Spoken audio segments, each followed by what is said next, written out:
Y este episodio es traído a ti gracias a Vázquez Immigration. Cuando se trata de inmigración, no se trata solo de papeles.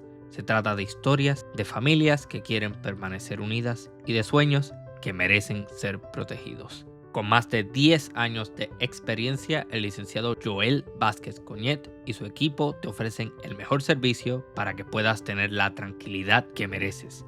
En Vázquez Immigration recibirás una orientación clara y honesta, guiándote paso a paso para que entiendas tus opciones y tomes las mejores decisiones. Así que no lo pienses más, llama al 708-998-2045 o visita VázquezImmigration.com. Más información en la descripción de este episodio. Muchísimas gracias a Vázquez Immigration, orgulloso patrocinador de Archipiélago Histórico.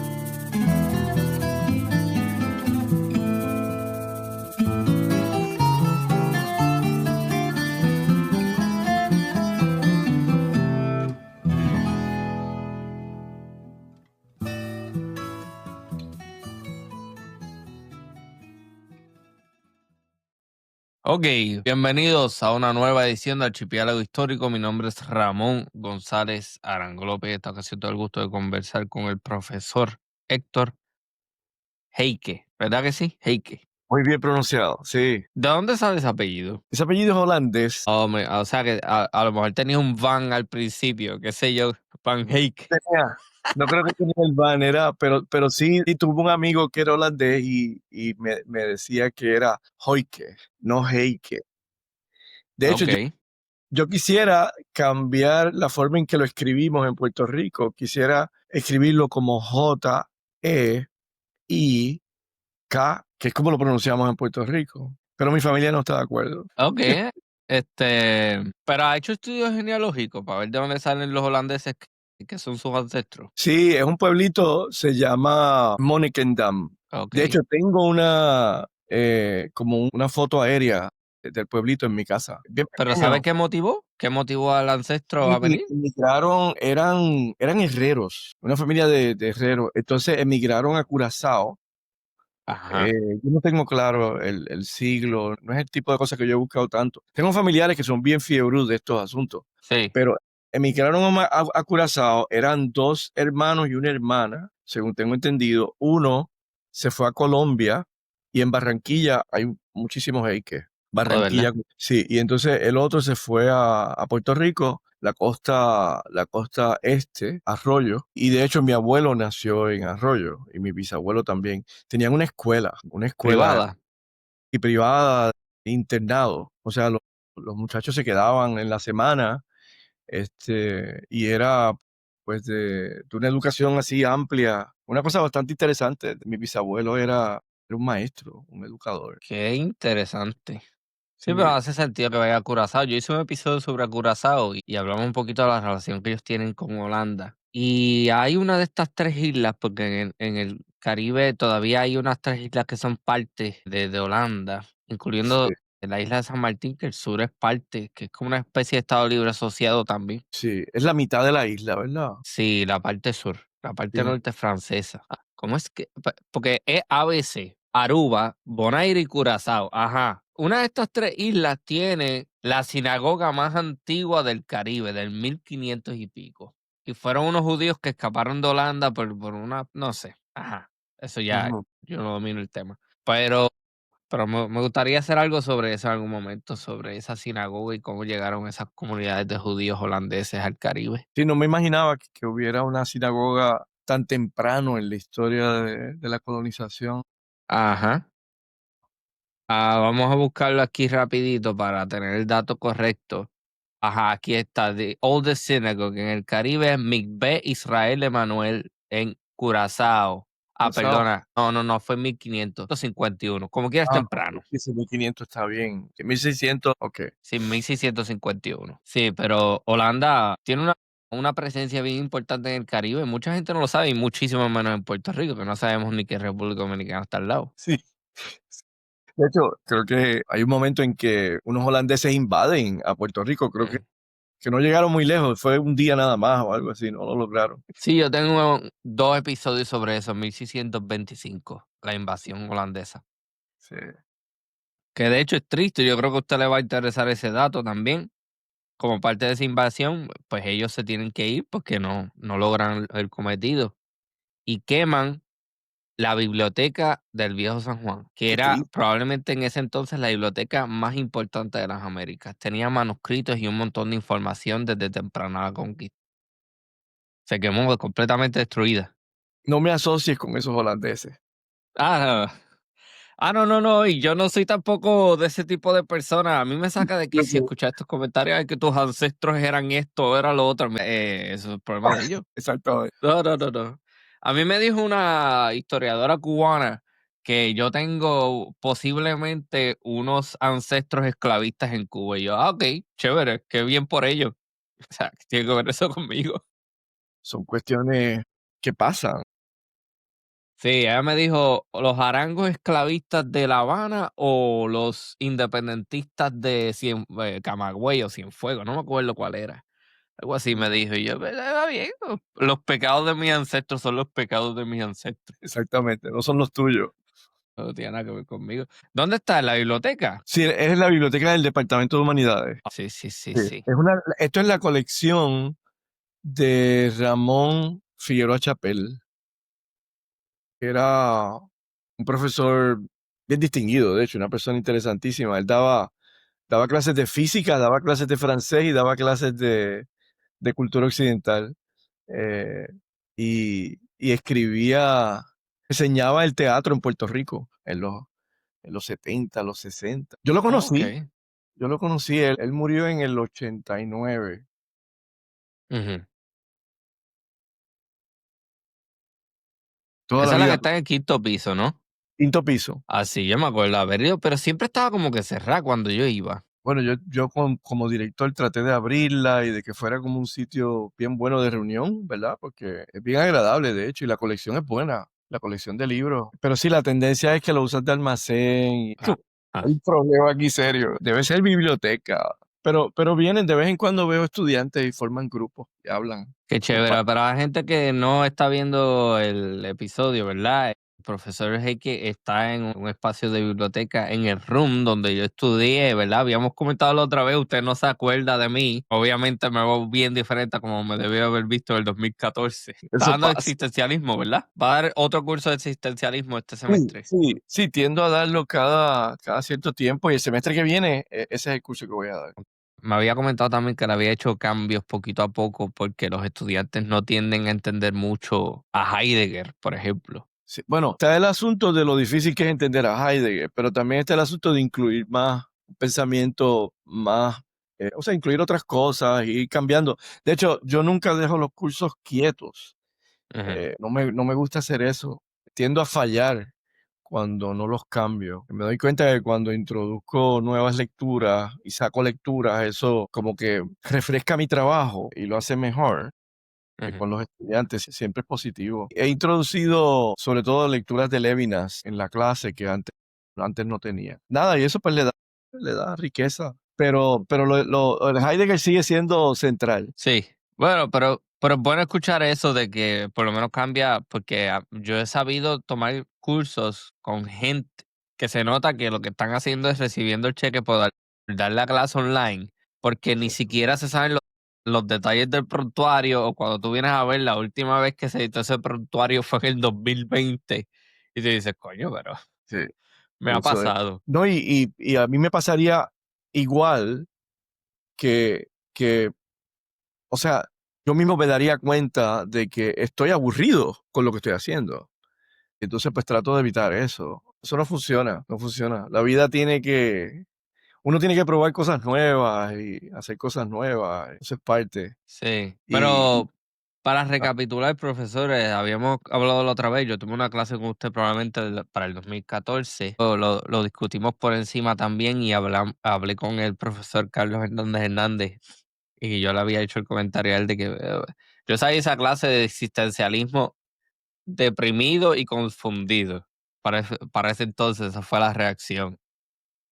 El ser y el tiempo y todo eso, el Sein y el ¿cómo es? Sein, es la palabra Ajá, ser en alemán, es lo que estás okey, recordando. Sein. sí, pero yo recuerdo que después como que al tiempo yo dije, bueno, por lo menos creo que fue Camus el que dijo, bueno, quizás la vida es absurda, pero aún así vale la pena vivirla, ¿no? Fue Camus. Sí, sí. De hecho, pero no es un aún así, Ajá. sino que y no es que vale la pena, es que es maravilloso, o sea, es grande, es bueno, es especial vivir. Es como un reto, ¿no? O sea, el absurdo lo que presenta es un reto para Camus. El absurdo como una fuerza positiva que nos debe animar. En ese curso se discute a Nietzsche. No tengo recuerdo de haber visto a Nietzsche ahí. No sé si en aquel momento, pero yo tiendo a incluir algo de Nietzsche, sobre todo del nihilismo. Ujú. Unos pasajes The Will to Power, es que el primero lo leí en inglés, de la voluntad de poderío. Unos pasajes de la voluntad de poderío sobre el nihilismo, las definiciones, los diferentes tipos de nihilismo. Ah, mire, yo lo voy a ser bien honesto, ¿verdad? Y tajante, como siempre soy, bueno, con todo lo que hago. Pero Ajá. usted, yo creo que va a ser familiar con lo que le voy a decir. Nietzsche es un filósofo poco comprendido que solamente citan gente que creen que por citarlo son ya percibidos como los más intelectuales y los más chic. ¿Comparte esa opinión? Bueno, estoy seguro que hay personas que citan a Nietzsche Ajá. que no caen en esa categoría Sí, sí, de son personas pocos. que estamos hablando, pero bueno, eso pasa con algunos filósofos a través de la historia de la filosofía. Yo recuerdo cuando la cosa era citar a Jean-Paul Sartre. De hecho, cuando yo llegué a la universidad en el 72, todavía Jean-Paul Sartre era bien popular. Y entonces pues, citarlo estaba en boga, ¿no? No era bien intelectual si uno citaba a Jean-Paul Sartre. A Heidegger, eso, nunca pasó eso con Heidegger, pero con Sartre sí. Entonces, sí, Nietzsche, la historia de Nietzsche en ese sentido quizás es más larga. En muchas épocas es que es un pensador bien reta a la sociedad, ¿no? Y hay gente que se quiere identificar con ese tipo de cosas, ¿no? De un pensador que reta el pensamiento común y que ve las cosas de otra manera. Quizás otro pensador eso pasó por un tiempo también con Foucault, Michel Foucault. Hubo una época ahí en los 80. ¿Qué te digo? Eso es parte de lo que uno tiene que vivir cuando uno le gusta la filosofía, ¿no? Hay eso, ¿verdad? Yo trato de caminar lejos de esos, de esos, de esos espacios, ¿verdad? Trato de no hacerle mucho caso a la cuestión esa de las modas. Ajá. Lleva Sí, nada. no, y sobre todo que son tan presentes en los departamentos de humanidades, porque yo estoy seguro que usted ha tenido que lidiar con un montón de gente así que son chamaquitos graduados de escuela superior que ya en el primer año se quieren comer el mundo y quieren irse de tú a tú con el profesor de filosofía. Y, Digo, pero es verdad, pero también se puede dar el fenómeno de que ajá, en ese interés porque está de moda o por ser in, ¿verdad? O por ajá, estar, también uno puede aprovecharlo y convertirlo en otra cosa. moldearlo. Sí, sí, o sea, como su mente está en citar a Nietzsche y por algo será. Entonces déjame ver, ¿verdad? Y entonces están las conversaciones que uno puede tener con personas así. Y de hecho puede ocurrir algo valioso ahí. No necesariamente, no necesariamente. No, no, no, definitivamente no. Pero también están los que dicen, ah, yo soy nihilista, yo no creo en nada, yo no creo en nada de eso, la persona más deprimida del mundo, todo es indiferente. Como que, entonces tú sabes, bueno, pues esta persona no entiende a Nietzsche, porque Nietzsche lo que hace en esencia es tratar de avisar sobre el peligro del Exactamente. nihilismo. Muy bien, sí, sí, eso mismo. ¿Y dónde aprendiste eso? ¿No fue en la clase de existencialismo? No, no, no, fue existencialismo, porque Muy no creo loco. que no creo que para ese entonces haya mencionado a Nietzsche. No, a Nietzsche yo lo estudié, un curso que yo tomé en Newman Lowell, que tuvimos que leer los aforismos y todo lo demás. Pero yo entiendo la importancia de Nietzsche, pero no entiendo por qué lo ponen en un pedestal. Eso es lo que yo nunca pude entender. ¿Qué tiene Nietzsche que no tienen otros filósofos que a mi entender tienen más mérito, dijeron cosas más importantes? Bueno, no es una pregunta que no sé qué decirte. Nietzsche, o sea, es retador, pone en pregunta la cultura predominante y, la juventud que se interesa en hacer eso, que yo creo que es valioso, son etapas bien valiosas de la vida en un joven. Pues la atracción a Nietzsche es positiva, puede ser positiva, sí, sí. O sea, hay que, por supuesto, hay que estar en guardia con relación a la cuestión de la moda, pero también está el lado bien positivo de que un crítico cultural como Nietzsche le está llamando la atención a este joven o a aquel joven, porque me parece que, ¿verdad? Que eso es como que bien importante en el proyecto. La cuestión del el buen proyecto universitario, el mejor proyecto universitario es producir una generación que sea crítica y que nos pueda mover adelante de verdad, que pueda como que hacer algo nuevo y que sea valioso y que,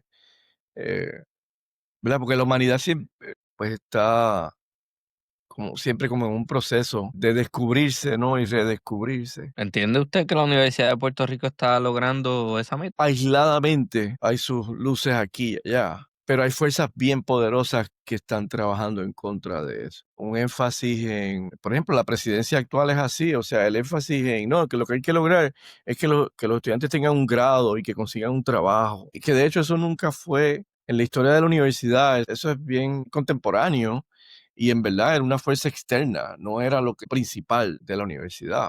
Son fuerzas bien ajenas al proyecto. Yo siempre he creído que yo sueño con una sociedad donde los jóvenes, la juventud, en ciertas edades como que se aíslen un poco y estén 5 o 6 años entre ellos y por supuesto con los demás, pero con un poco aparte y no en el mundo del trabajo, no en el mundo de reproducción, sino que estén pensando la vida. Y de hecho yo creo que los mejores años son esos, son 18, 19, 20, pensando la vida y y considerando alternativas. Esa es la universidad para mí. Entiendo lo que me dice, pero lo veo como algo peligroso, porque yo digo, si sacamos a jóvenes de esas edades por 5 años, vamos a Ajá. tener revoluciones todos los años. Vamos a Oh, tener ataques, clandestinaje, vamos a tener un grupo de romantizadores y gente sin experiencia en el mundo real, solamente con sueños, sí. Bueno, recibiendo cargamentos de AK-47 por Cabo Rojo. pero hay que tener en mente que no tendrían ni el poder ni las armas. Lo que tendrían es esa cuestión esa de es que yo creo que es tan y tan valioso. No es tanto ni tan siquiera el salón de clase. Es el pasillo, es el centro de estudiantes, el arbolito, es el banquito. Desde mi primer libro, desde Antiprofesor, yo siempre he valorado mucho eso y me parece que no le estamos dando la importancia que debe tener. Ponemos un montón de importancia en unos laboratorios súper preparados, con los equipos más avanzados posibles para todas las comunicaciones, pero en verdad, lo más importante es ese banquito y esa conversación tarde en la noche.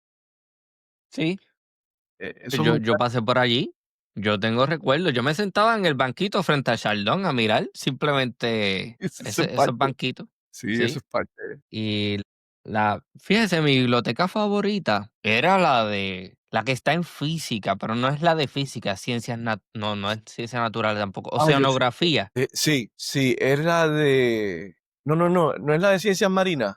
esa misma, esa Sí, misma. yo no he ido en mucho tiempo, pero yo recuerdo que era muy buena y es que también es un ambiente bien agradable y no es tan grande tampoco. Ujú. Un ambiente agradable para trabajar, sí, Sí, y para estar. y todavía siguen haciendo las pizzas con salsa blanca buenísimas esas en el centro. No, eso ha cambiado. De los tiempos en que estudiaste en el recinto para acá, han habido como 5 o 6 diferentes contratos de la cafetería.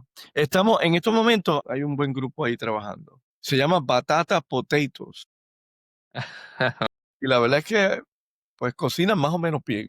Sí, cocinan bien. Hemos tenido de todo. Contratos No, no, flojos. pero el room fue muy importante para mí. Yo hasta clases de karate di allí en el natatorio. ¿Cuánto tiempo lleva usted dando clases en el room? Pues yo llegué en el 88, o sea que ya son como 12 más 25, 37 años. Sí. Y llevo 5 jubilosos, dando una clase o 2 clases. Son 37 años en donde Área Blanca se sigue inundando. Se sigue inundando, es verdad.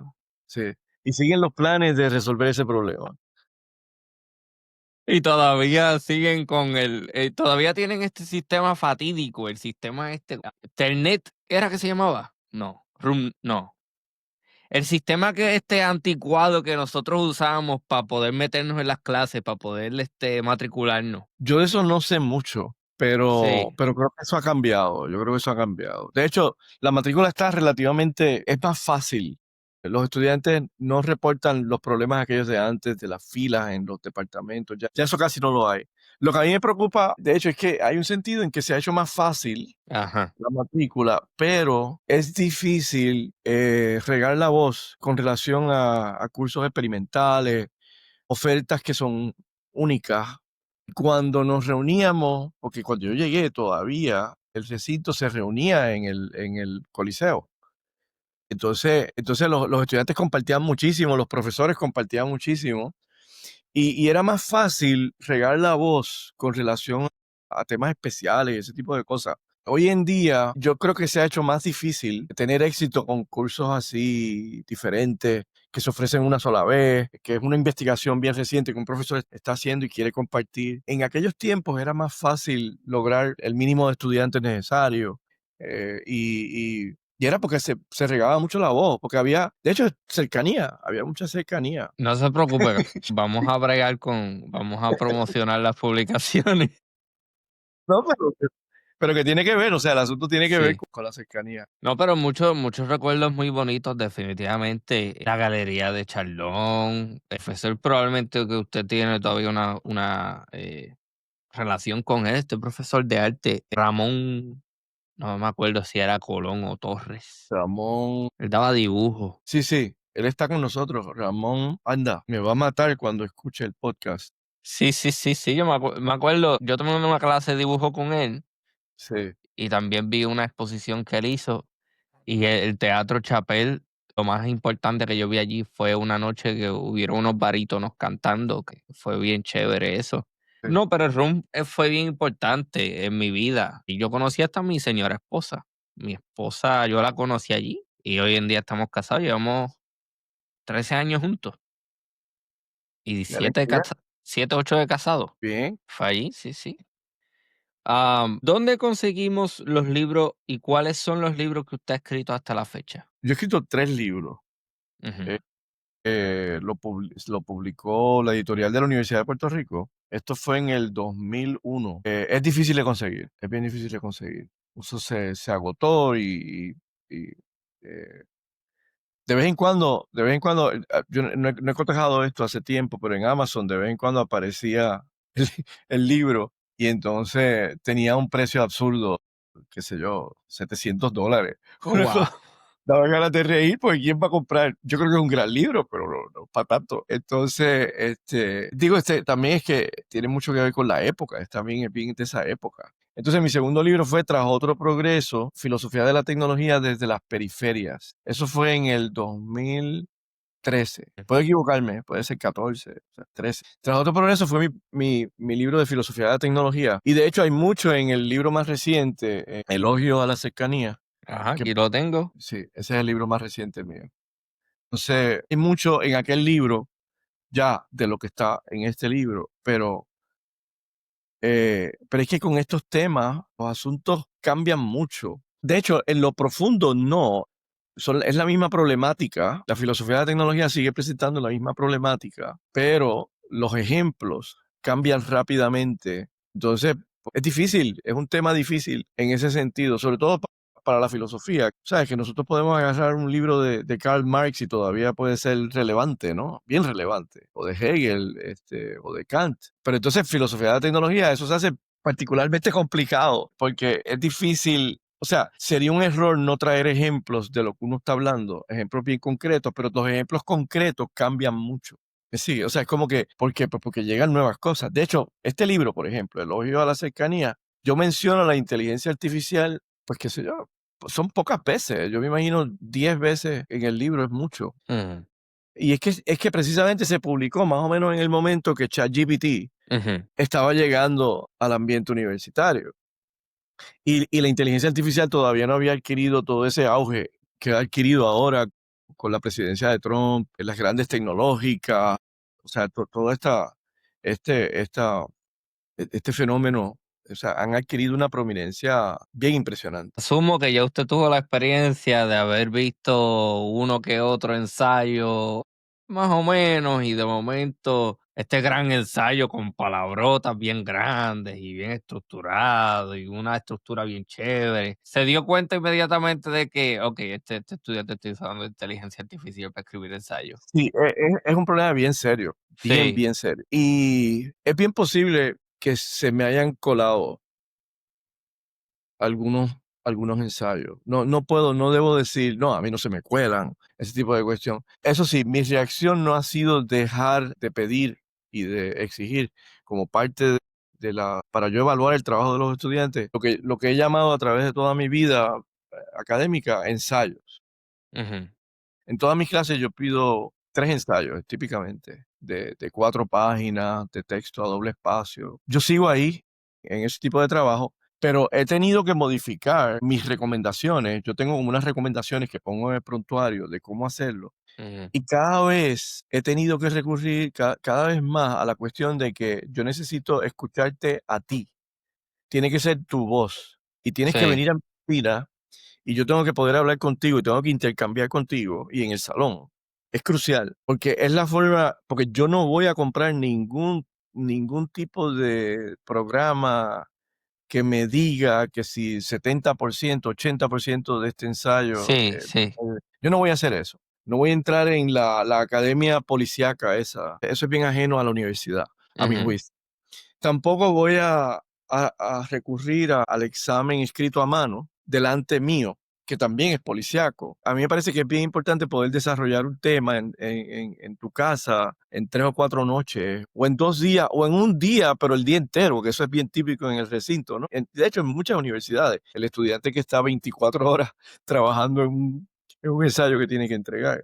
Yo todavía creo en eso, y entonces lo he ido modificando para poder superar los problemas que presenta ChatGPT. Pero te puedo contar otra cosa que me parece que es importante en tu punto. He hecho unos cuantos experimentos con ellos, ajá, en el que explícitamente usamos algún programa de estos. Ahora hay más, no es solamente ChatGPT. Y los experimentos, pues, de hecho, escribí un artículo sobre eso, está en una revista que se llama Nuevos Horizontes, que se publica aquí en el recinto y se puede buscar fácilmente en internet. El artículo sobre todo de uno de los experimentos que hice, que me parece que fue el que mejor me quedó, con 3 estudiantes. Ellos lo que hicieron fue abiertamente hacer los prompts necesarios a ChatGPT. ¿Quieres que te cuente esto? ¿Te cuento eso? ah, no, está en el espacio perfecto. Sí, sí, o sea, ellos, de hecho, lo hicieron en mi oficina.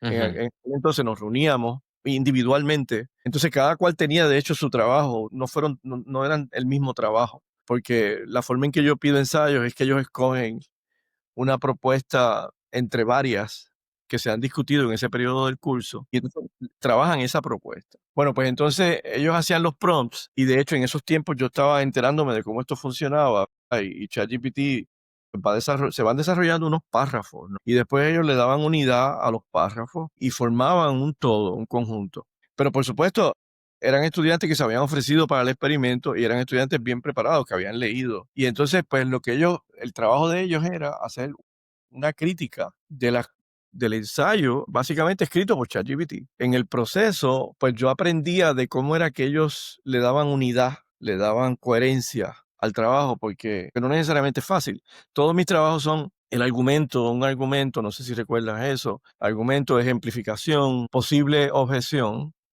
y, y deliberación. Entonces, pues ellos le tienen que dar coherencia a lo que ChatGPT ofrece y son muchos los prompts que se tienen que hacer, que son como preguntas, la palabra para preguntas que uno hace. ujú.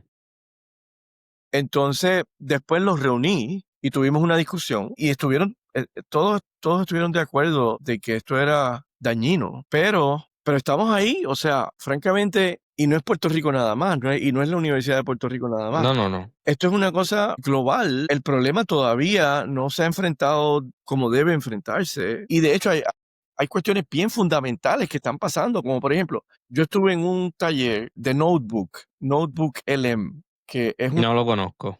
una libreta electrónica que sacó Google. Y yo hice la pregunta a la persona que estaba dando el taller de si esto fue diseñado, porque es básicamente un chatbot, si la libreta fue diseñada por ingenieros consultando académicos, porque el Notebook LM está hecho para ser como una especie de asistente en tus clases en la universidad. Y entonces, de hecho, allí mismo, delante de todas las personas que estaban tomando el taller, el recurso fue a buscar la información, porque no sabía. Y lo que encontramos eran 2 o 3 ingenieros. Aquí no hubo ningún tipo de consultoría a los académicos. La universidad no está participando en los equipos tecnológicos que los estudiantes están usando para educarse. Y eso yo creo que es absurdo. Es una cosa bien errada, bien errada. Nosotros no estamos participando. No somos diseñadores y deberíamos ser los diseñadores de esos equipos. Porque no es para estar en contra de la tecnología, es que la tecnología responda a lo que nosotros queremos lograr, que es enaltecer la creatividad de los jóvenes y la productividad en el sentido amplio. Fíjese, yo entiendo lo que me estás diciendo y yo miré su libro. Entonces, en una parte de ese libro usted hace el comentario de que a usted no le gusta que lo cataloguen de conservador por el hecho de que usted está diciendo que no necesariamente la tecnología, la innovación tecnológica es buena en el 100% de las ocasiones, o que se debe adoptar algo nuevo, o que hay que cambiar algo. ¿Por qué usted resiste tanto esa, esa palabra? Profesor Hayek puede ser una persona conservadora. No debería ser tan negativo eso, ¿verdad? Que conservador. De hecho, en algunas cosas yo soy bien conservador. Lo que pasa es Ujú, que cuando uno trabaja en este tema en general, filosofía de la tecnología, sociología de la tecnología, antropología de la tecnología, el pensamiento crítico con relación a la tecnología, entra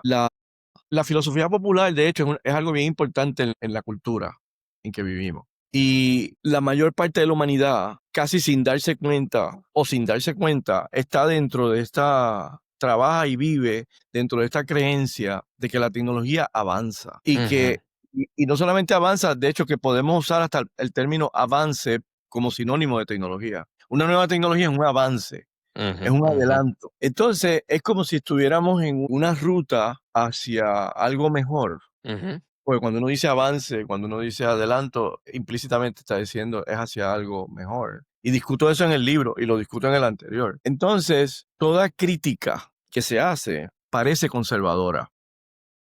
Sí, Es decir, parece que lo que quiere es parar aquí y no seguir avanzando. okey. Y es en ese sentido que está lo que notas como autor. Pero, de hecho, es complejo, ¿verdad? Yo creo que al fin y al cabo mi posición, en un sentido, es bien conservadora. Yo quiero Okey, conservar la cercanía. sí. Puede ser en contextos completamente nuevos, no en los contextos en los que la cercanía ha sido importante para mí en mi vida. Hay que darle eso a las futuras generaciones, o sea, que encuentren sus propios espacios y tiempos de cercanía, pero que es importante que encuentren sus propios espacios y tiempos de cercanía. Así que por eso es que sí, eso es una cosa que está ahí entre líneas, ¿verdad? A través de todo el libro. Pero fíjese, estoy de acuerdo y no estoy de acuerdo, porque para mí, Ajá. usted dice puede parecer conservador. No, profesor, eso es conservador. Usted está hablando con una persona conservadora. Yo soy conservador y yo he estudiado el conservadurismo como movimiento filosófico a través del tiempo, particularmente a través de de un libro que es una ontología de ensayos. Se llama The Portable Conservative Reader y va desde Burke, que fue el pensador irlandés, conocido como el padre del conservadurismo, hasta nuestros tiempos. Entonces, Edmund Burke. sí, Edmund Burke. Entonces, cuando usted me dice que parece conservador, yo digo, pero no entiendo, porque es que no es que lo parezca, es que lo es, porque el conservadurismo debe ser entendido como una disposición no a resistir cambios, no a resistir llamados adelantos ni avances, sino a la preservación, la conservación y la paciencia ante nuevas tecnologías o nuevas formas de hacer las cosas. ¿Por qué paciencia? Porque entendemos, como usted dice, que por eso es que yo digo que usted es conservador, que no todo lo nuevo constituye necesariamente un progreso. O Bueno, sí, sea, en definitiva, es una posición conservadora. muy buen punto. Déjame decirte que lo que te puedo decir tiene que ver con el interlocutor. Es que yo he tendido a través de los años a asumir que mi interlocutor no es conservador. ¿Y por qué? Pues quizás tiene que ver con el estudiantado que he tenido, los colegas que he tenido, pero veo el punto y está muy bien traído. De hecho, uno puede pensar, todo mi argumento lo puedo pensar y lo puedo reescribir y lo podría plasmar sin dar a entender esa tendencia anticonservadora. Y hay un prejuicio hacia el conservadurismo. Veo el punto. O sea, porque me está diciendo que lo escribe para personas que no necesariamente van a ser conservadores, pero porque esas personas tienen ese prejuicio en contra del conservadorismo. Para ellos, ser conservador es ser anticuado y punto. Y ese no es el caso necesariamente. Sí. Sí, yo veo el punto. Es que intelectualmente estás viniendo de otra tradición más política que la mía. O sea, lo que te estoy contando tiene que ver con mi experiencia día a día en el salón de clase. O sea, tan pronto comenzamos, en el otro lado, como una especie de prejuicio a entenderme como que estoy en contra de avanzar. Y entonces, en el tema de tecnología, pues la cultura popular quiere seguir avanzando. La cultura tecnológica quiere seguir en ese camino que es finalista y es determinista y Ujú, tiende a ver la tecnología como una cuestión inevitable. De hecho, en el conservadurismo político, y lo digo en el buen sentido de la palabra, en cuanto a tecnología, ujú. se cree muchísimo en seguir avanzando. Y en seguir avanzando en la dirección en que la cultura tecnológica eh, indica que debemos seguir avanzando. O sea, muchas veces se identifica bien claramente con la fuerza que yo, por ejemplo, estoy criticando en mi libro. Pero lo mismo el Sí. liberal, el conservador y el liberal. Pero fíjese, no, el conservadurismo no es una cuestión meramente política. Y de Ujú. hecho, sigo pensando que su posición es esencialmente conservadora, porque de hecho hay un ensayo dentro de ese libro que le presenté, en donde se habla de cómo el conservador responde a nuevos adelantos tecnológicos. Y Aquí, básicamente lo que se dice es la disposición conservadora te va a llevar a no entender toda nueva idea como algo intrínsecamente mejor o superior que lleve a eso que usted me está diciendo, a ese determinismo de pensar que porque algo es nuevo, automáticamente es mejor. O sea que es de una hecho, cuestión conservadora. voy a apuntar el nombre del libro. No, no, estoy, o sea, completamente de acuerdo. O sea, si se entiende por conservadurismo, si se entiende por ese concepto, la actitud crítica de precaución y de Sí, velar por los mejores intereses de la humanidad, definitivamente, pues sí, y no tengo problema con llamarme entonces conservador. Ahora, ujú, yo creo que esa definición, pues de hecho, me toma hasta por sorpresa. No es lo que usualmente me encuentro cuando discuto mi libro. Lo que usualmente sí. me encuentro cuando discuto mi libro es diferente a eso. Muy buen punto, de hecho, definitivo. No, no, no, no, Claro. agradecido, pero sí, es que yo he estudiado el conservadurismo y siempre se le entiende, no se le entiende, punto. Y el conservadurismo debe ser entendido no como una ideología política, no como una cuestión política meramente, sino como una disposición a la conservación frente a toda innovación en todos los planos de la vida, en lo tecnológico, en lo político, lo ético. Y cuando se entiende de esa forma, usted y yo estamos esencialmente a la misma página, porque yo, hasta cierto punto, también he entrado en lo anticuado ahí, porque yo a veces he podido ser nostálgico de ver cómo esencialmente la niñez mía fue 1000 veces mejor que la niñez de cualquier niño de hoy día que tiene una pantalla frente a sus ojos 24/7.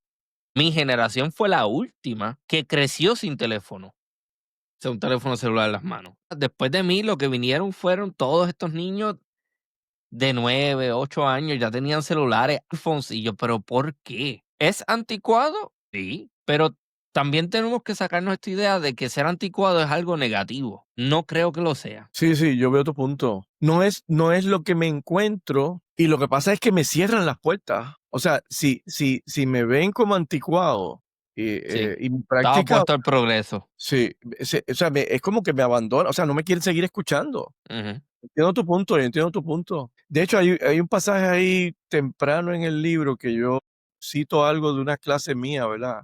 Que hasta digo algo de, ahí va el profesor Heike aferrado, estaba aferrándose a cómo eran las cosas cuando era niño o cuando era joven, que es algo que termino teniendo que discutir en el salón. Es ujú. algo que termino teniendo que discutir.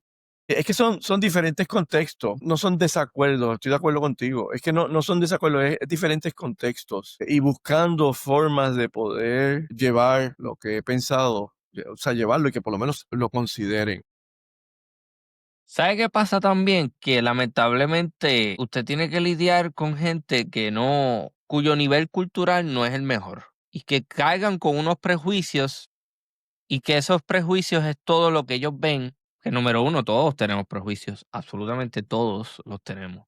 Pero yo entiendo que la academia, no solamente en Puerto Rico, sino en muchos lugares, y también el estudiante, tiene unos prejuicios, se casa con ellos, no los entiende como tal, y leen la vida a través de estos lentes mal puestos. Entonces, casan el conservadurismo con ser tradicionalista o con apoyar una dictadura militar. Entonces, tienen estas relaciones que en la práctica y en la realidad no son correctas.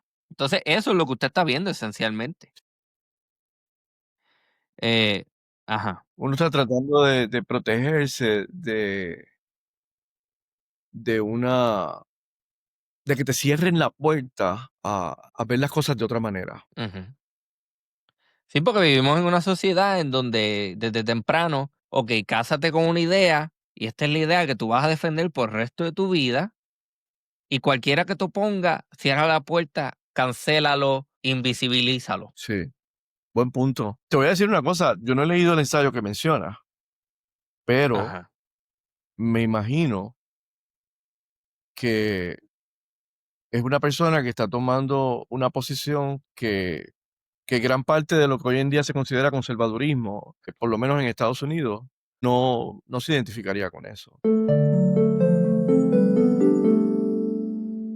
¿Te está gustando este podcast? Si es así, suscríbete para no perderte ningún episodio nuevo.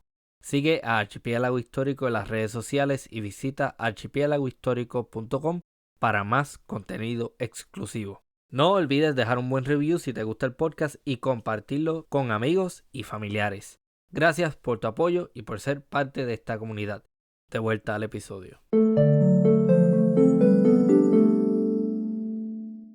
Eh, entendí. o sea que de todas maneras la postura de ser críticos ante lo que llega a nosotros como tecnología, Ujú. que viene en gran parte de lo que en mi libro, por ejemplo, yo le llamo Big Tech, siguiendo a varios autores que en aquellos tiempos se usaba mucho el término Big Tech, pero de hecho me he dado cuenta que se puede usar el término en español, se puede decir las grandes tecnológicas. Las grandes tecnológicas, hay un conservadurismo que definitivamente es meramente ese político, el político que estábamos mencionando ahorita, que se identifica bien seriamente con las grandes tecnológicas. Pero es un conservadurismo en un sentido bien estrecho, bien político, y de hecho hasta tiene que ver hasta con un partido político. O sea, es un fenómeno mucho más estrecho que el fenómeno que estábamos contemplando tú y yo, que es más amplio. Yo diría que ese político es liberal a pesar de que diga que es conservador. Ah, sí, Sí, porque es que volvemos. Esa idea, ese determinismo de que todo lo nuevo es mejor, es una idea liberal, no es una idea conservadora. en eso tienes razón. Históricamente, así como se desarrolla el concepto del progreso. Hay un... Ajá.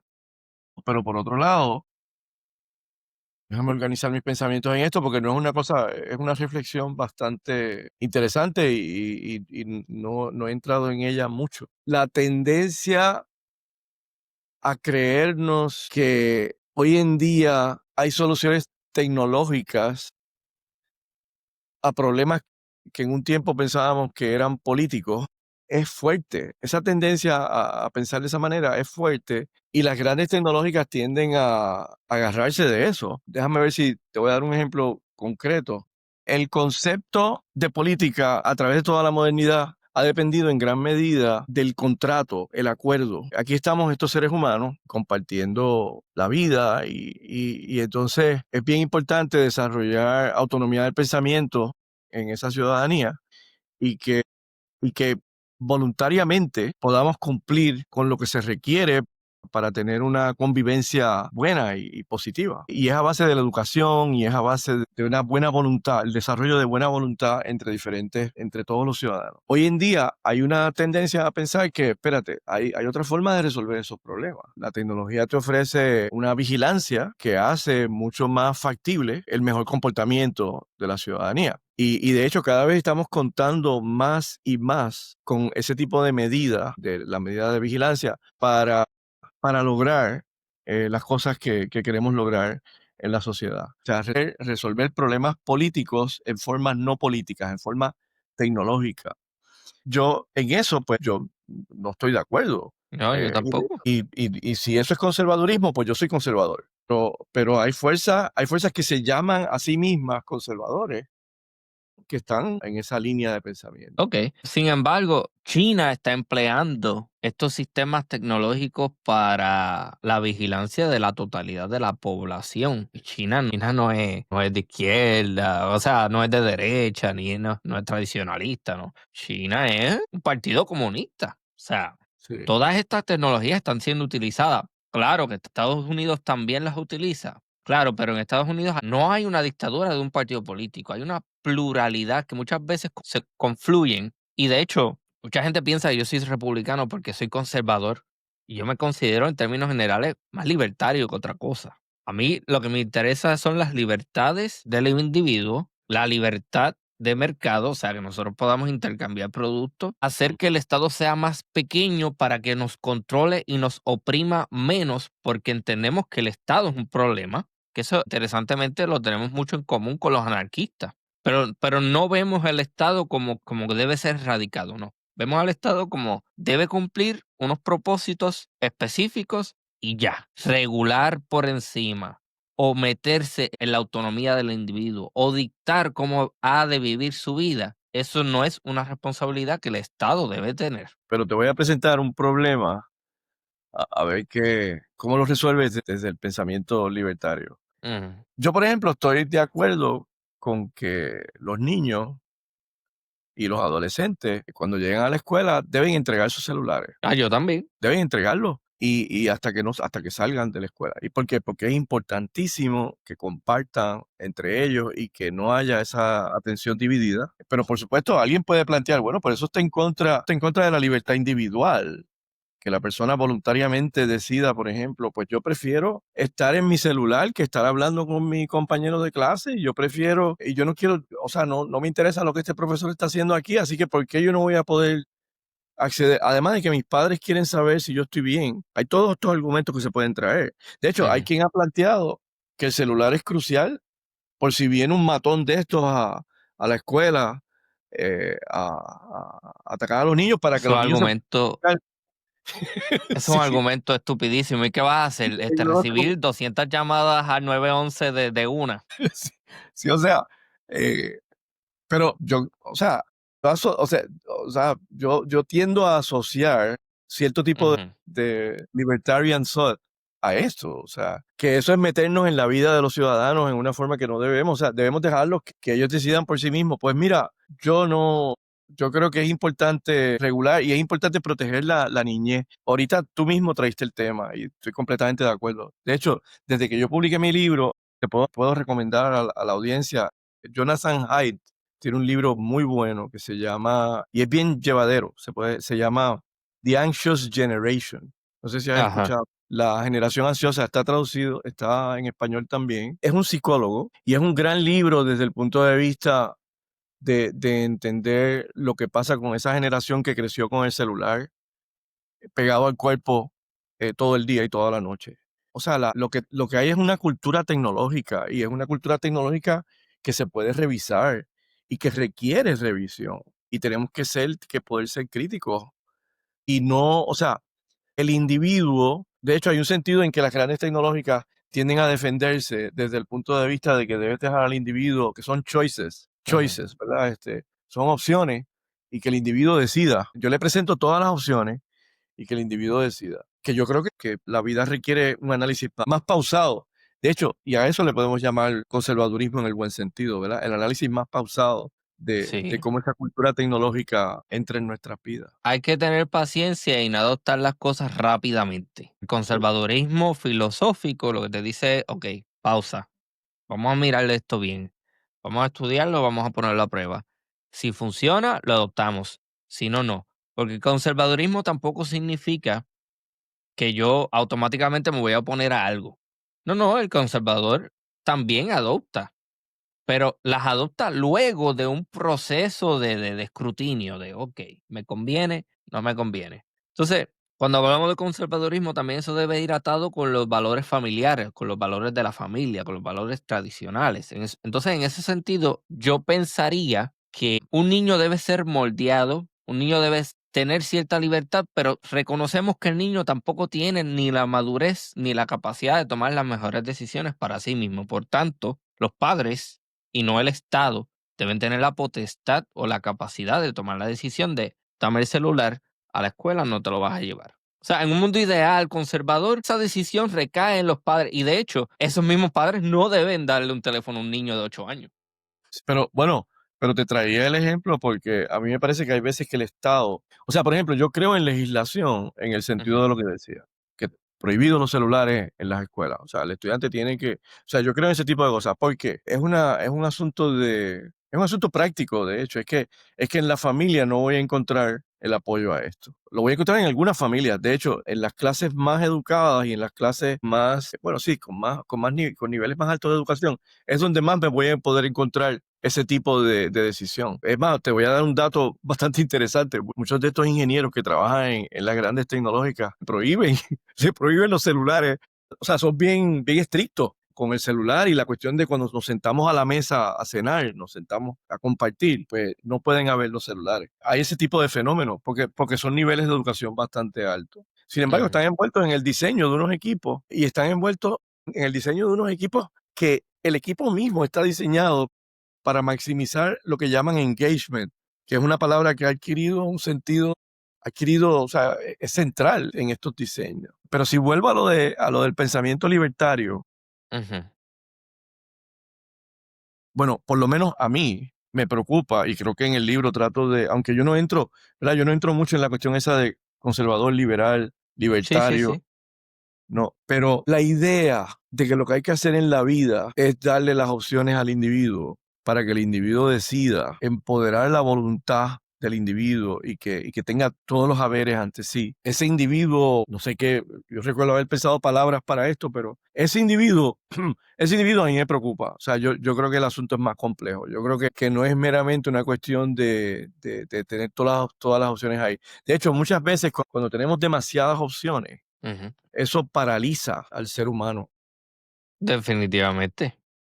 y hay que como que, o sea, hay unos parámetros, ¿no? De hecho, en Estados Unidos hay una frase en inglés y en Estados Unidos se usa mucho, es una, you need handrails. Ok, profesor, pero me gustaría hacer un paréntesis porque creo que tengo el ejemplo perfecto para ilustrar lo que usted está diciendo, de que cuando Sí, uno tiene problemas o tiene demasiadas opciones es un problema. Yo tengo recuerdos de como niño haber visitado en mi pueblo natal de Cuamo, en el pueblo, en el casco urbano, una tienda que se llamaba Cuamo Video 2000. Y tengo unos recuerdos bien bonitos de ir una o dos noches por semana con mi tío a buscar una película. Y uno tenía que ir allí y escoger una película, mirar, ok, esta es la que vamos a alquilar hoy. Esa experiencia era gratificante y era satisfactoria, incluso cuando la película era una porquería, porque como quiera te obligaba a verla.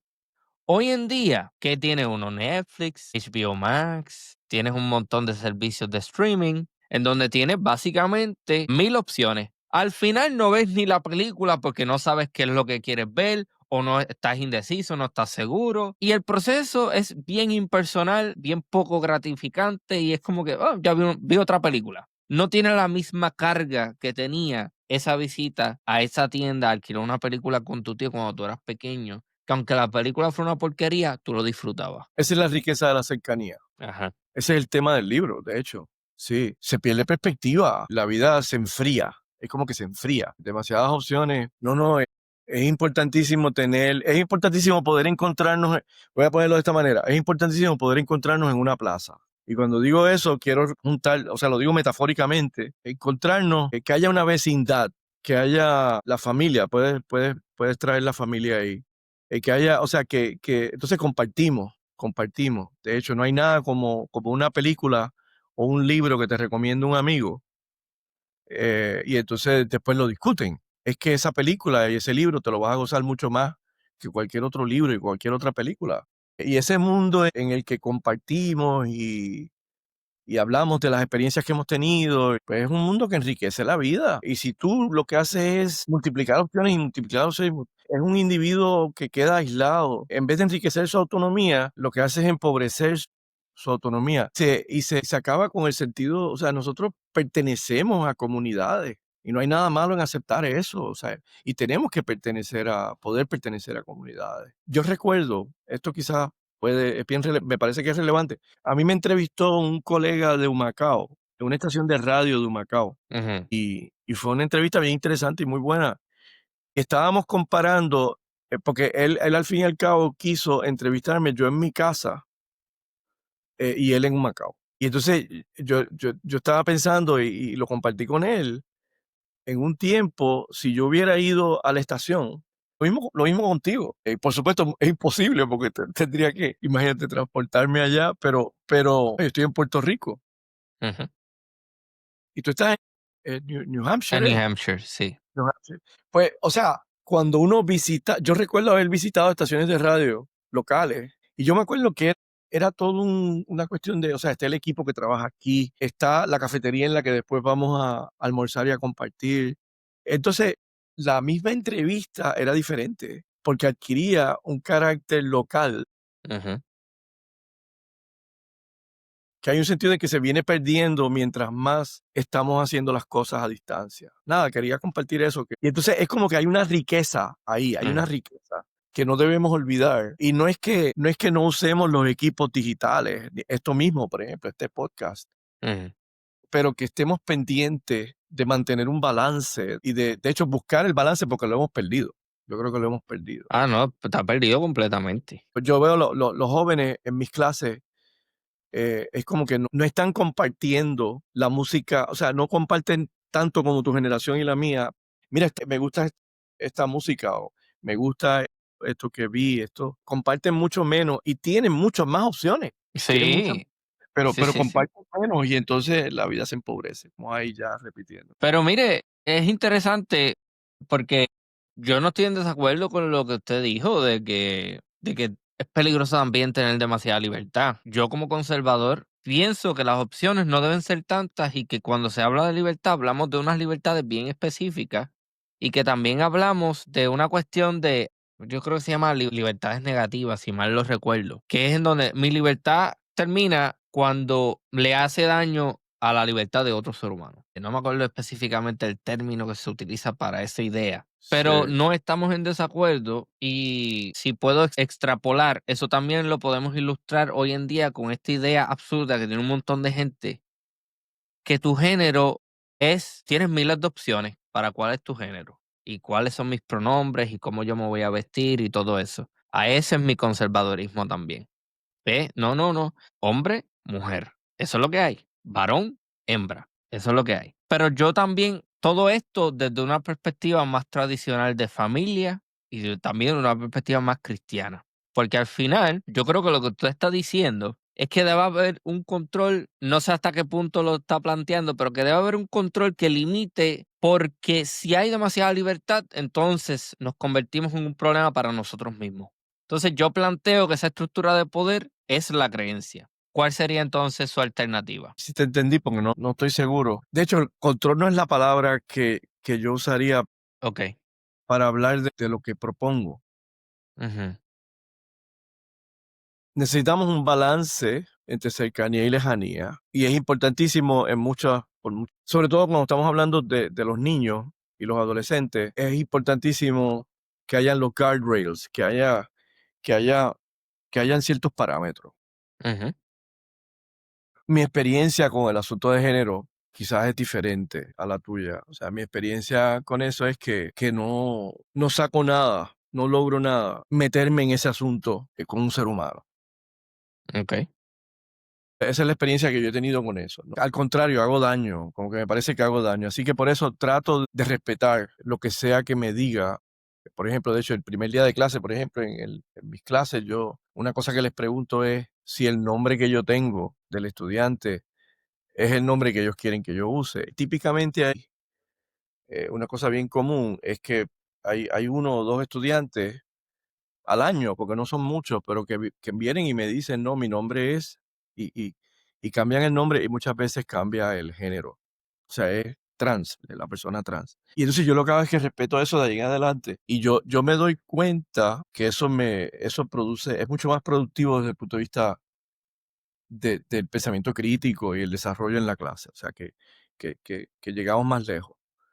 En eso me gusta como que dejar que haya el espacio necesario para lo que sea que piden. Pero también tengo, o sea, es complicado, o sea, eso es entrar como que en otras, sí, Sí, pero y no es que estoy, o sea, por ejemplo, yo no creo que se debe, o sea, yo tengo un problema, o sea, yo tengo un cuerpo ujú, y ese cuerpo es fundamental en la cercanía. Y yo tengo dificultades yo personalmente, con la cuestión de si yo quisiera que mi cuerpo fuera otro o si yo quisiera cambiarlo. Yo tengo dificultades con eso, pero respeto profundamente quien quiera hacer eso, pero yo personalmente, como una cuestión de ética personal, a mí me parece como que bien importante para mí aceptar, es como aceptar dónde nací y dónde vivo, o sea, es como aceptar mi comunidad también, es como que mi cuerpo es parte de lo que yo tengo y no es solo aceptar, es quererlo, es quererlo. Y ahí entra una ética personal en la que es un poco diferente mi posición a la que te decía ahorita, pero es no, no. personal, porque por ejemplo tengo amigos y que me están viniendo a la mente ahora mismo que pues que han intervenido en su cuerpo. Eso mi ética personal yo no creo que esto es No, no, complicado. lo entiendo perfectamente. Pero mire, Y no soy yo, experto en yo, ese tema tampoco.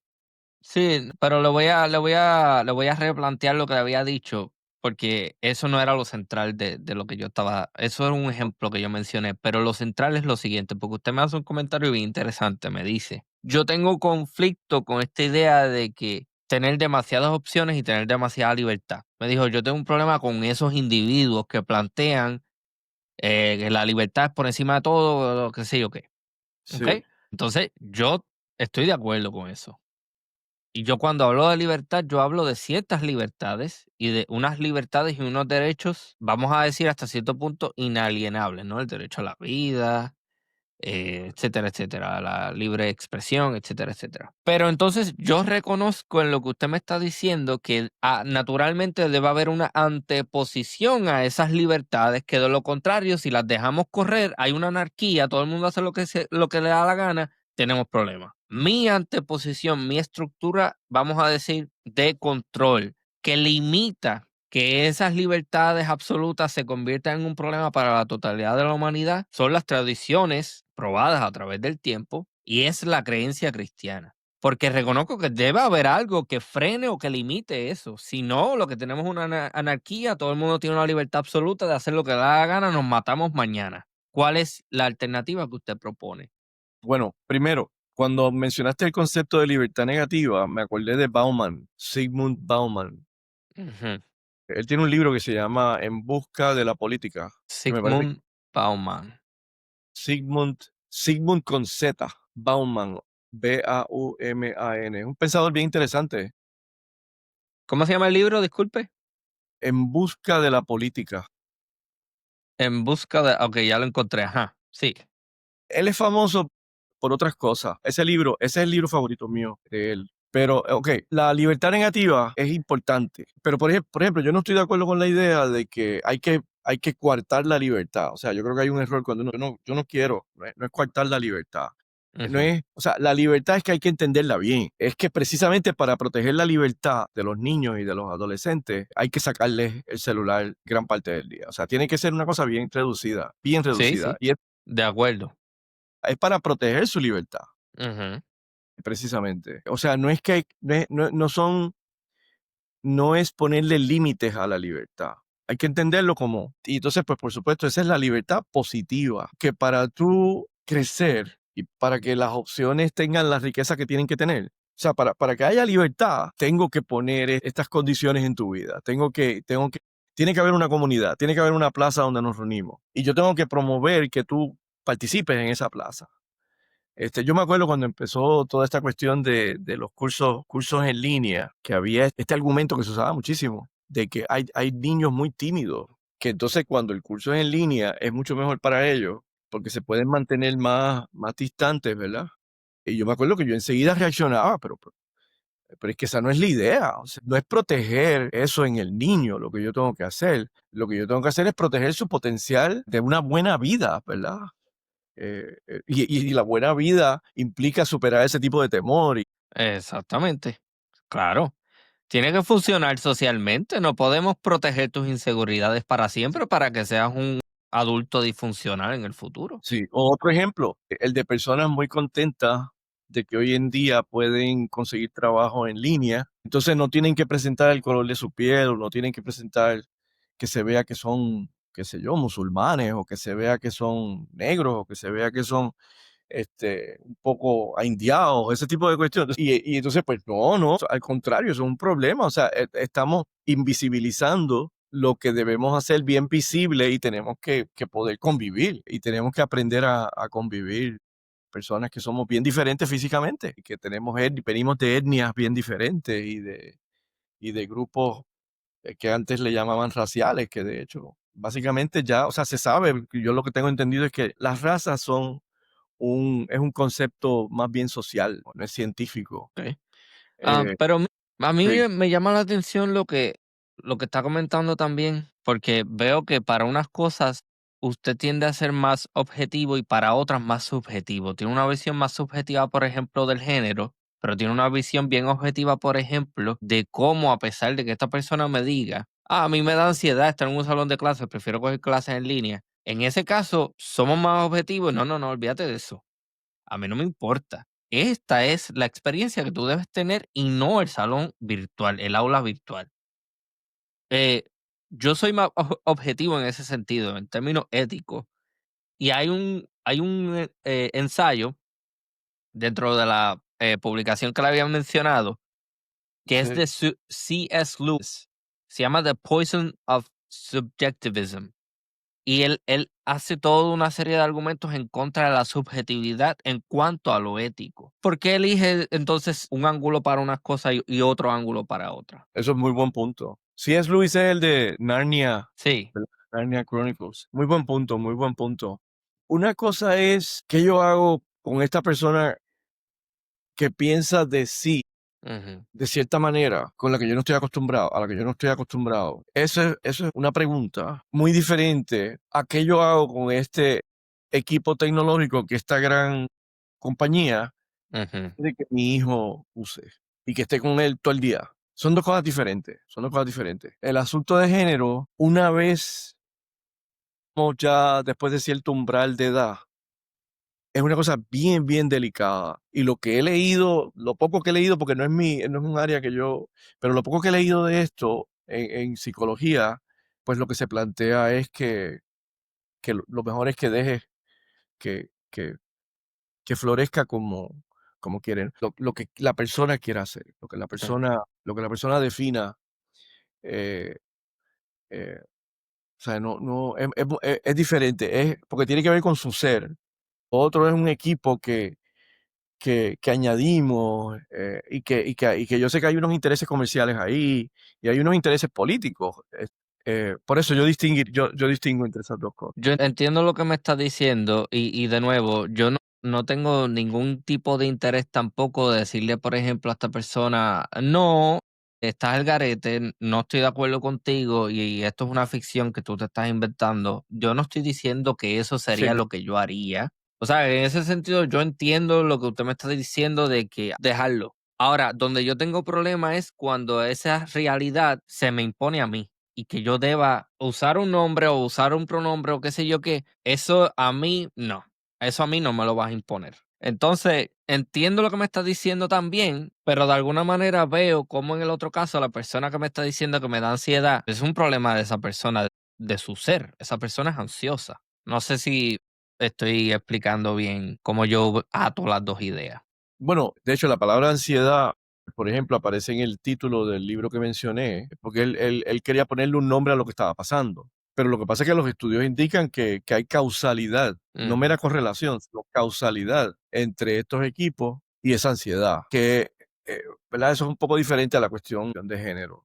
Por supuesto, en un futuro podría surgir algo que, que ayude a entender lo que está pasando ahí, pero no, que yo sepa, no hay ese tipo de estudio con eso, pero con los celulares sí hay estudios que indican que hay causalidad.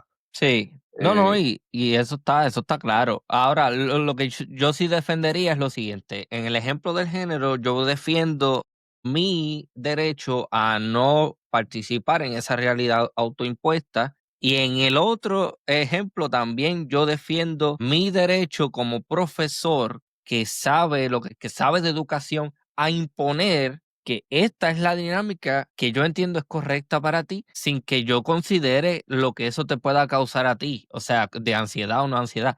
Esta es la realidad que es la mejor, es la de la cercanía. sí. No, en eso y bien de acuerdo, bien de acuerdo. No, no, o sea, definitivamente sería bueno buscar un ejemplo concreto, a ver si te entiendo, pero no, sí, a mí que no me obliguen a atenerme a ciertas cosas que no sé, es que no sé a qué te refieres específicamente. Si te refieres, por ejemplo, a lo de los pronombres y la forma de dirigirnos a otras personas. Me refiero a eso y me refiero también a iniciativas gubernamentales en donde el Estado te obliga a que esas son las posturas que tú debes tener o eso es lo que tú debes hacer. Sí, eso, pues, estoy de acuerdo contigo, ¿no? Está bien, pero vamos entonces a lo tecnológico propiamente. Sí. ¿Qué otros ejemplos o qué otras cuestiones usted aborda en este libro? Que de nuevo, aquí lo tenemos, elogio a la cercanía. Bueno, es que hay muchísimo ahí, esa pregunta es bien, ahí estamos, o sea, ¿por qué elogio a la cercanía? Bueno, pues yo quiero resaltar precisamente lo que estamos perdiendo. Esa era la idea, ¿no? Mi deseo no es hacer de la lejanía algo, es que necesitamos ver toda la riqueza, recuperar la riqueza que hay en la cercanía. En la cercanía, por ejemplo, es que se promueve el compromiso. Yo creo que una de las cosas que pasa cuando se va disminuyendo es que se pierde compromiso. Me explico. El compromiso es inversamente proporcional a la lejanía. La lejanía va individualizando a las personas hasta el punto de aislarse y dejar de participar. Pierden el compromiso con las comunidades que podrían enriquecer su vida. Ujú. Entonces, la cercanía también no se presta al control. La cercanía no es como la digitalidad, que se presta al control, y es algo que debemos estar conscientes porque, por ejemplo, para dar un ejemplo de esto, hay una tendencia, mientras más estamos en estos equipos, más se está haciendo importante controlar lo que pasa. Y sin embargo, o sea, por ejemplo, hay gente que critica, bueno, pues mira, en Facebook, pues tú tienes que buscar la manera de que estas cosas no ocurran en Facebook, o de que no se digan estas cosas, o que no se vean estas imágenes, o que los niños no estén sujetos a esto, aquello y lo otro. Ujú. ¿Y por qué? Porque de hecho estamos hablando de un mundo que se presta al control. Y entonces es como que hay un interés entonces de responsabilizar a las compañías de que se hagan cargo de que todo lo que acontece ahí es lo que debe acontecer. Pero la cercanía no es así. La cercanía es bien espontánea y tú no la puedes controlar. Tú no puedes borrar. Por ejemplo, entre nosotros ahora mismo, al hablar, hay cierta cercanía. La Ujú. cercanía está en la inmediatez de la conversación, de que no está controlada. O sea, es cada cual, ¿verdad? Está hablando, está compartiendo. Eso es algo que tenemos que proteger porque lo que pasa, por ejemplo, con los textos, para un ejemplo que de hecho discuto en el libro, ¿verdad? Cuando uno le escribe un texto a alguien, una de las cosas que inmediatamente ocurre es que tú puedes editarlo. Tú puedes cambiarlo, no, yo quiero que suene así, yo quiero dejar esto fuera, yo quiero que esto esté ahí. Y la digitalidad se presta a eso. Entonces lo que pasa es que eso, pues es bueno en cierta medida. La riqueza de la vida requiere que haya lo que ocurre sin control, lo que ocurre sin ese tipo de, una especie de mano que entra y decide qué va a estar y qué no va a estar. Esa libertad es bien importante.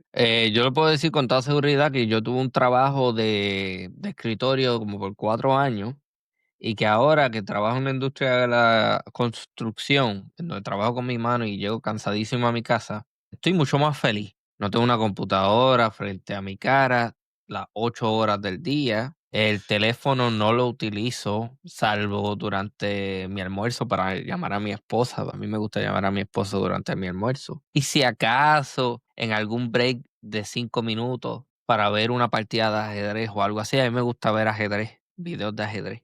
Y es eso que usted está diciendo. Y yo soy anticuado también y nostálgico en el sentido de que yo pienso a veces, estos chamacos se criaron en la década de los 80. Esa aventura de llamar a alguien, es decir, te voy a encontrar en la plaza de Yabucoa a las 11, está ahí en 20 minutos. Y tú tienes que ir, caminar hasta allá, coger el bus o lo que sea. Y en el camino escuchas porque nadie estaba pendiente al teléfono.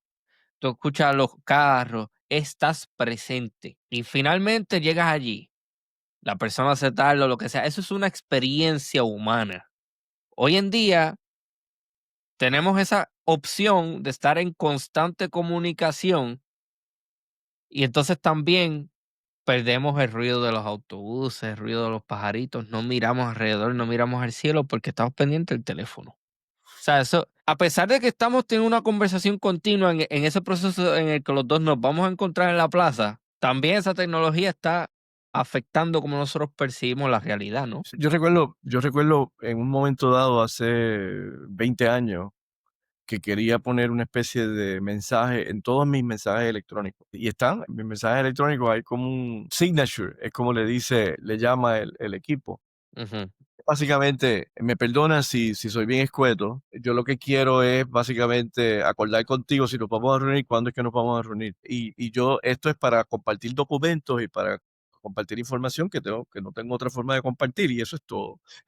Por supuesto, lo tengo mucho más lindo, lo puedo hasta buscar por ahí y lo puedo leer. Ujú. Pero la cuestión es que me puso a pensar en eso, de que yo necesito aquí poner unos controles. Yo no quiero tener conversaciones por correo electrónico. No quiero tener conversaciones por texto. No quiero tener conversaciones, por ejemplo, yo tengo muchos problemas con muchos amigos, con amistades. Mi clase de escuela superior tiene un chat de estos de WhatsApp, y a mí yo pues de vez en cuando le deseo feliz cumpleaños a un amigo, y de vez en cuando pues leo una que otra cosa que envían, pero yo los encuentro demasiado envueltos en una conversación que debemos tener en persona, y la cuestión es reunirnos. Y entonces, pues para eso es que deben ser los equipos, fundamentalmente, para acordar cuándo nos vamos a ver, dónde nos vamos a ver. Pero entonces se va disminuyendo, se van disminuyendo las ocasiones, cada vez son menos. En el recinto, que ofrece un ambiente que tú puedes como que mirarlo y ver lo que está pasando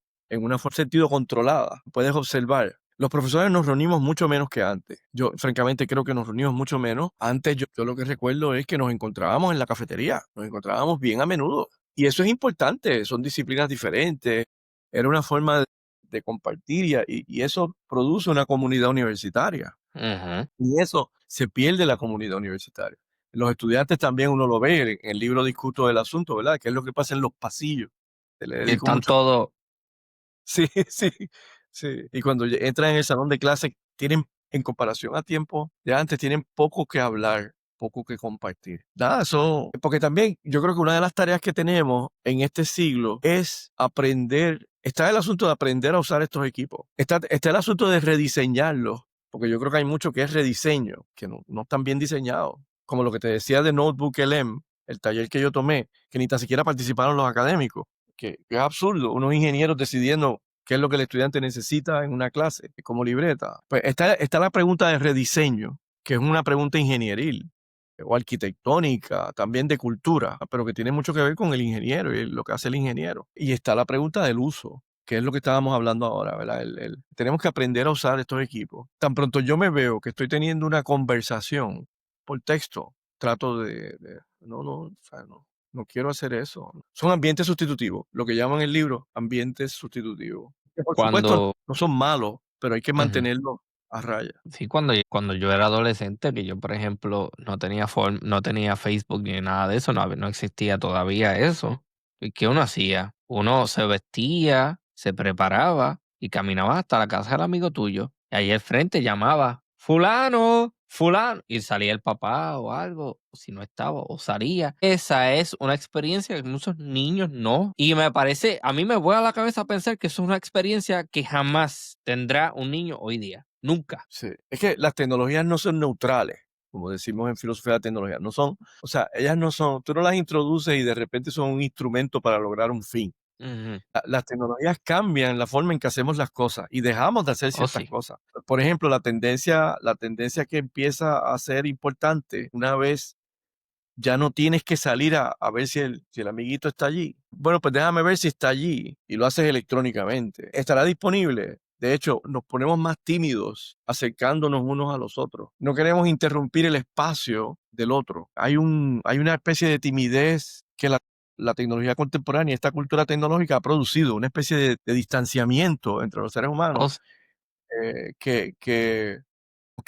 debemos reflexionar sobre eso, porque no necesariamente es positivo para la humanidad. De hecho, yo no creo que es positivo. Las señales son de que no. No, no, no, son innaturales también. Yo tengo una anécdota de eso que le estaba contando de cuando era adolescente, de ir a casa de mi amigo. Alan se llama. Un muchacho de 13 años, ignorante al fin. Yo me acuerdo que yo llegué a su casa después de haber caminado un rato y lo llamaba y después decía, Alan, cabrón. Como que bueno, de un ignorante de 13 años y salió el papá encojonado.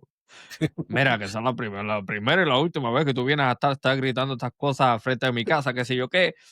Me acuerdo de eso, pero hasta esa experiencia de yo darme cuenta lo inapropiado y lo fuera de lugar que eso es, no hubiese tenido lugar si no hubiese pasado por esa experiencia. Sí, sí. De estar allí cercano. Sí, hay muchas cosas que florecen solo en la cercanía. Sí, porque hoy en día tú le puedes decir hasta el mal que va a morir a alguien por... vamos a suponer que somos dos adolescentes texteando. Yo te puedo decir, el papá no se va a enterar. O no se va a enterar a alguien que pueda decir, mira, esta interacción está fuera de lugar, no tiene, esto no está bien. Así es.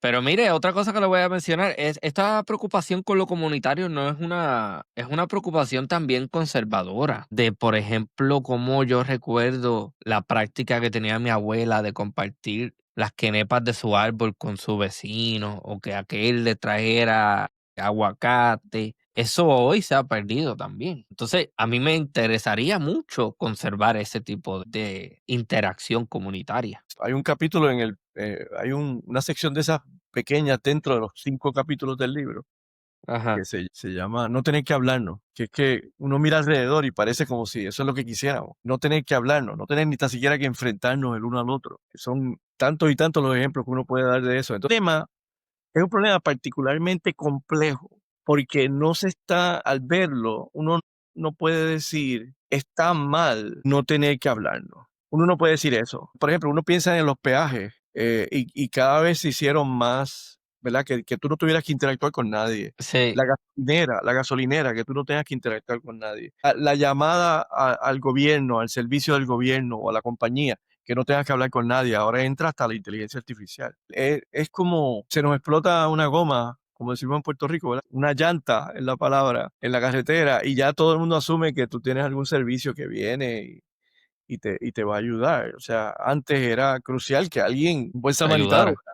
viniera y te ayudara, qué sé yo. Entonces, o sea, que no es el tipo de cosa que tú dices, esto está mal, esto está bien. Es que es como una especie en inglés está la frase slippery slope, que estamos resbalando en este plano inclinado. Estamos resbalando y entonces cada vez resbalamos más y nos vamos a fastidiar porque no es que de vez en cuando no hagamos eso, es que necesitamos enriquecer esos momentos de tener que hablarnos y de tener que compartir y compartir. Yo lo que veo es que este libro, a pesar de que no coincidimos en lo económico, usted tiene unas críticas al capitalismo y todo lo demás, fantástico. Eso no, a pesar de eso, yo veo que esto es un libro bien conservador. Está bien, no tengo Porque problema, especialmente después de la conversación que tuvimos al respecto de entender tu sentido del conservadurismo. sí, No tengo porque problema. Por ejemplo, mire, 13, hacerle frente a la cultura del engañoso gran futuro. Yo tengo la misma preocupación. Esta idea de el gran futuro, que el futuro es inherentemente positivo y conduciente al progreso. Eso es algo que yo comparto. Centenarios imperativos que siguen ahí. Centenarios imperativos que siguen ahí. Usted está reconociendo Es bien que hay interesante. algo que continúa, que hay que preservar. Sí, sí.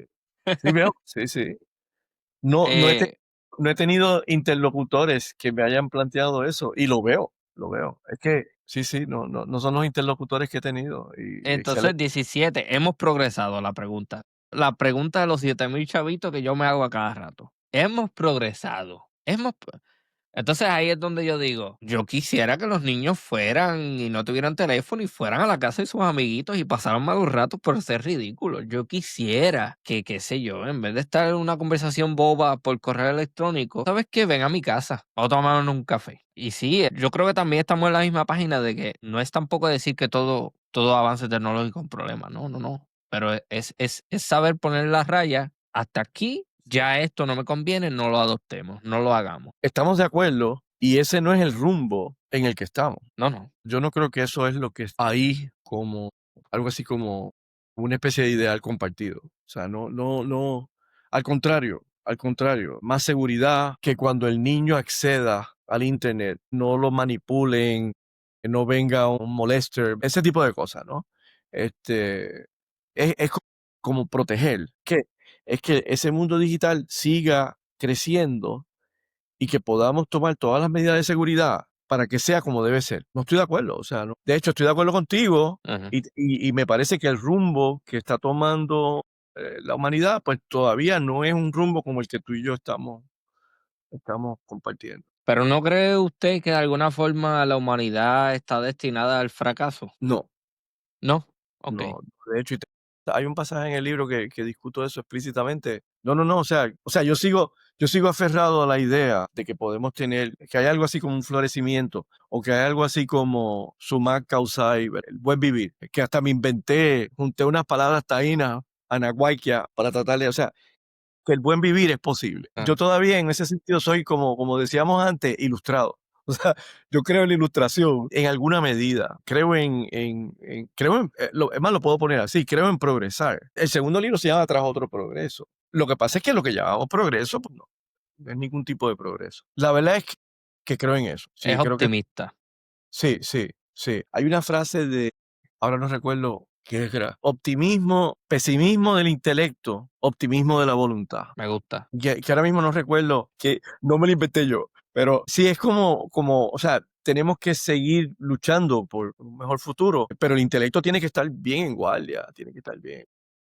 Hay una obra literaria que ejemplifica bien todo lo que usted acaba de decir, Cándido o el optimismo. Oye, ¿verdad? ¿Verdad? Sí, Voltaire, sí. Lo importante es cultivar la huerta. Ese libro yo lo he leído como 3 veces y me encanta. Pero no sé, yo a veces pienso que el ser humano en su imperfección, quizás hay una entropía a la que las sociedades van a ir llegando poco a poco. También veo su punto, pero yo veo todo esto de una perspectiva. Yo veo que la única cosa o lo único que es perfecto y que nos puede ayudar es la creencia en Dios. Ahí usted y yo no estamos en la misma. Sí. Eso lo habíamos hablado la otra vez.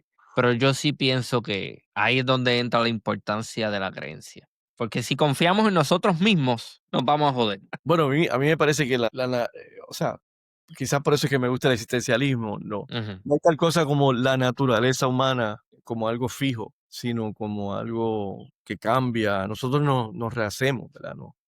No, nos volvemos a constituir, nos podemos formar de diferentes maneras y hay maneras que son mejores que otras. Hay formas de constituirnos y de hacernos y de crearnos que son más positivas. Creo en eso, creo en eso. Sí, no, pero hay un positivismo también. O sea, hay un optimismo. Positivismo no es la palabra correcta. Yo también tengo un optimismo. Pero sí, también pienso que están como que balanceados. Tenemos el potencial de arreglar las cosas, pero pienso que muchas veces es superado por el potencial de cagarla aún más.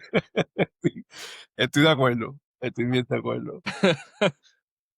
Bueno, Ese es lo que llamaba el pesimismo del intelecto. Bueno, pero nuevamente, ¿dónde conseguimos el libro? Elogio a la cercanía. Así que pues hay dos formas de conseguirlo. Por Amazon, se puede conseguir por Amazon. Y también uno escribe editora Educación Emergente y sale la editora, la editorial mía, y lo puede comprar también a través de ellos. Para personas en Puerto Rico, probablemente la editora es mejor, es bien rápido, llega a la casa bien rápido. Y hay librerías, o sea, en San Juan hay librerías en Ponce que tienen el libro.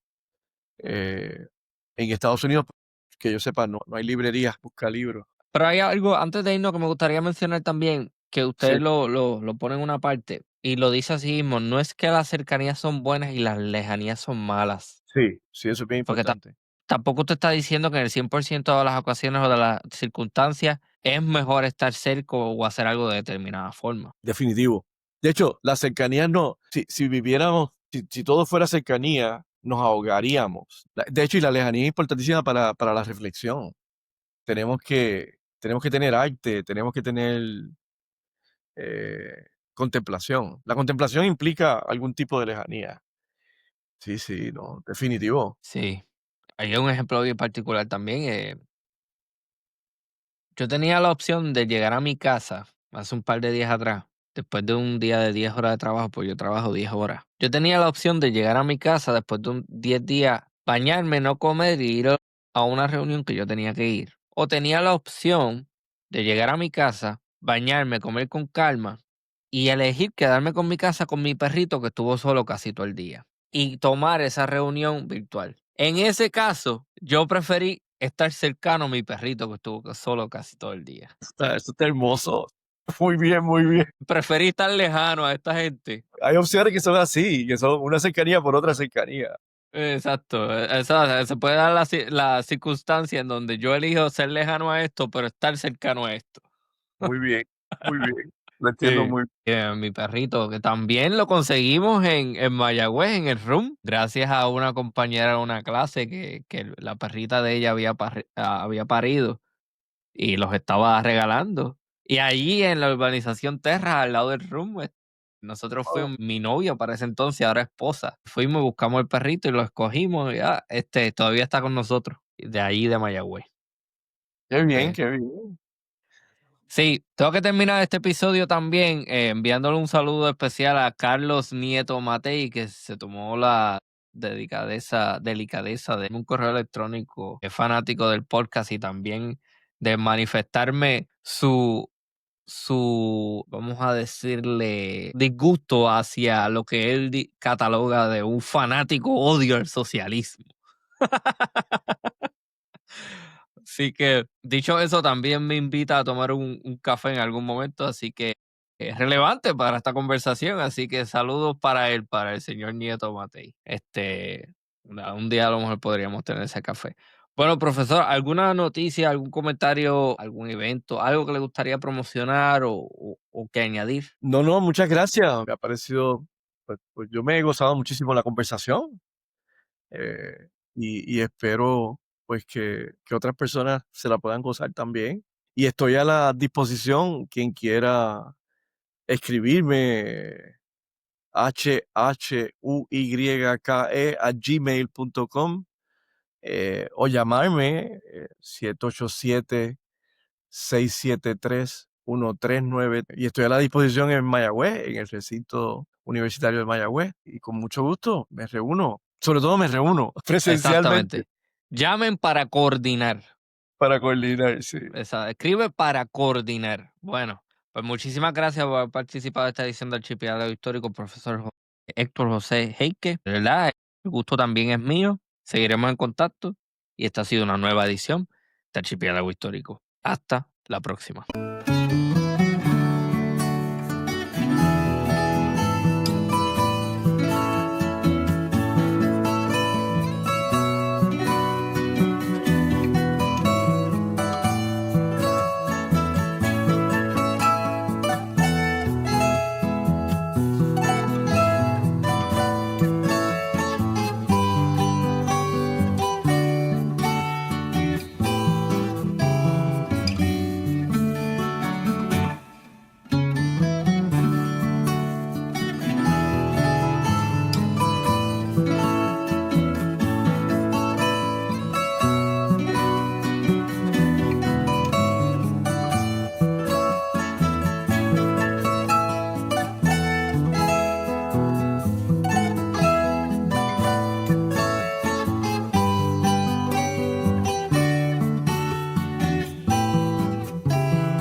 Padre nuestro que estás en el cielo, santificado sea tu nombre. Venga a nosotros tu reino. Hágase tu voluntad en la tierra como en el cielo. Danos hoy nuestro pan de cada día. Perdona nuestras ofensas, como también nosotros perdonamos a los que nos ofenden. No nos dejes caer en la tentación, y líbranos del mal. Amén.